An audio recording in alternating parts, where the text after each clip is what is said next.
Now, actor George Clooney hosted a couple of huge fundraisers for Democratic candidate Hillary Clinton, where they charged couples $353,400 to sit at a table with Mrs. Clinton and the Clooneys. Huh. Now, according to Politico, Sunday's fundraiser, it actually cost about $33,400 per person just to sit at the table with the Clooneys themselves. Now, both events, according to Politico, raised money for the Hillary Victory Fund. While the maximum donation to a presidential campaign is $2,700 for the primaries, plus another $2,700 for a general election, the Hillary Victory Fund can't accept much larger contributions because it is a so-called joint fundraising committee that is comprised of multiple committees. In addition to Hillary for America, which is Clinton's main campaign committee, the Hillary Victory Fund also includes the Democratic National Committee and 32 state party committees, all getting funds, right? Now, I want to get to that stuff later, right, of why that matters. But first, George Clooney himself went on NBC's Meet the Press and actually called raising that amount of money from his own fundraiser obscene. Let's take a look at that clip. Do you look at how much is being raised? And I think the co-host of the Friday Night Dinner, $353,000 a couple to be a co-chair. Do you look at it yourself and think that's an obscene amount of money? Yes, I think it's an obscene amount of money. I think that, we had some protesters last night when we pulled up in San Francisco, and they're right to protest. They're absolutely right. It is an obscene amount of money. The Sanders campaign, when they talk about it, is absolutely right. It's ridiculous that we should have this kind of money in politics. I agree completely. I can't argue with that. Now, earlier, and this was probably last month, when both of these fundraisers were actually announced, Bernie Sanders had weighed in on this level of just money in politics. Let's listen to that clip. One of the issues you talk about on the campaign trail quite a bit is big money in politics. The actor and director George Clooney is hosting a fundraiser for the Hillary Victory Fund on April 15th. We can show the invitation. A couple has to raise or contribute $353,400 for premium seating. In an email to supporters, you called this obscene. Why is it obscene? It is obscene that Secretary Clinton keeps going to big money people to fund her campaign. But it's not only this Clooney event. It is the fact that she has now raised well over $15 million from Wall Street for her super PAC and millions more from the fossil fuel industry and from the drug companies.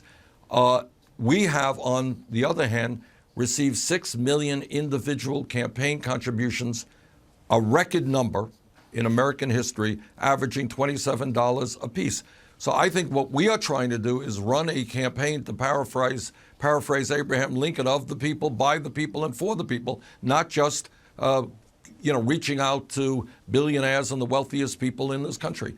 That is really a cancer on American politics. We've got to overturn this disastrous Citizens United Supreme Court decision. I believe, Jake, that we should move to public funding of elections. But do you think that comparing George Clooney, who in addition to his film work also does a lot of humanitarian work, has brought a lot of attention to genocide in Africa, do you really think that that's comparable to the Wall Street investment banker types that you regularly bash? Look, the point is, I have a lot of respect for George Clooney. He's a great actor. I like him. But this is the point. This is the problem with American politics, is that big money is dominating our political system. And we are trying to move as far away from that as we can. So if you have an event, we have events too. And our events, we charge $15 or $50 for people to come. So it's not a criticism of Clooney. It is a criticism of a corrupt campaign finance system where big money interest, and it's not Clooney, it's the people who are coming to this event, have undue influence over the political process. All right, and I think on that, both of them do agree. So then the question is, why is Clooney doing these fundraisers? Well, according to him, he's actually doing it for the down-ballot Democrats in order to get them elected. He said, quote, in a recent interview, it's going to the congressmen and senators to try to take back Congress. And that's the reason that that's important. We need to take the Senate back because we need to confirm the Supreme Court justice, because that fifth vote in the Supreme Court can overturn Citizens United and get this obscene, ridiculous amount of money out so I never have to do a fundraiser again. And that's why I'm doing it. Now, I don't doubt or disagree with what Clooney is saying. I agree with the goal, 100%. The problem is that the money tends to get in the way of that. Yes, we need a progressive Congress. We do, absolutely. And yes, I agree, they need money to run their campaigns. Now, the issue for me always comes back to where's that money coming from? Who's contributing that money? And who you owe once you win your seat. That's the issue. Clooney's motives are good, but they end up reinforcing a bad system. If you get someone, if you give people someone to vote for who actually bucks that system, for example, like Bernie Sanders and some of the other people who are running on that same progressive platform, the people will support them, and they're not going to need these crazy, outlandish fundraisers. And besides, according to PolitiFact, it's not quite as simple as this money just going to down-ballot Democrats. In fact, they write, according to the Center for Responsive Politics, by the end of 2015, the Hillary Victory Fund has given $4.4 million to Clinton, $2.3 million to the DNC, and $2.2 million to state political parties. That makes Clinton's share through 2015 almost exactly 50%. The first quarter of this year, Clinton's share was 63% of the money that was officially spent on campaigns. Politico reported that the fund also spent $6.7 million for online ads that mostly look like Clinton campaign ads, as well as $5.5 million on direct marketing. Now, the Clinton campaign gets the lion's share of the money collected by the Victory Fund, said Clinton spokesman Josh Schwerin. Funny name, Schwerin. Says a guy with the last name of Waldorf, but anyway.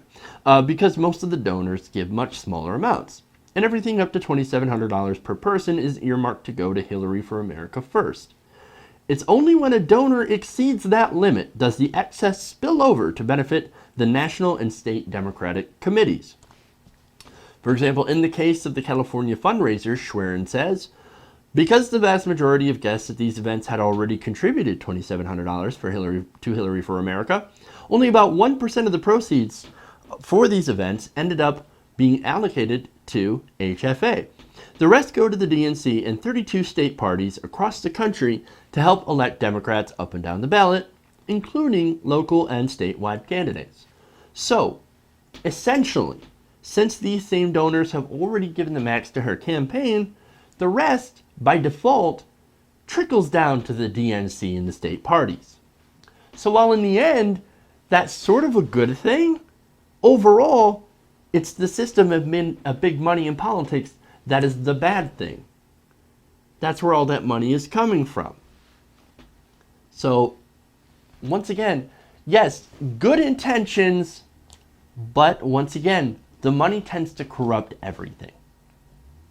You're going to remember where you get that money, and you're going to go back to those same donors, you're going to go back to that same well. And that's not necessarily a good thing if it's not the people, if it's not the majority. That's all. That's my problem with this whole thing. Now, finally, I do want to address the criticism that Sanders isn't helping get progressives elected. He actually is contributing to the campaigns of New York's Zephyr Teachout, Nevada's Lucy Flores, and Washington State's Pramila Jayapal. These three are pretty progressive candidates. Is it enough for a majority? No, but it's a start. And to be honest, I would like to see more progressives run for office challenging the establishment. And I'd like Sanders to be able to help, because I think he actually would. But at the end of the day, I do agree with both Sanders and Clooney on the role of money in politics. I don't think George Clooney is a bad guy. I think what he's doing is that he's trying to make the best of a bad system, as I think quite a few of our politicians actually are. They're not all bad. However, the only way to really beat that system isn't just to play it better, it's to get a progressive majority and to end that system. And that's what I don't trust Hillary Clinton to do, but what I do trust Sanders to do.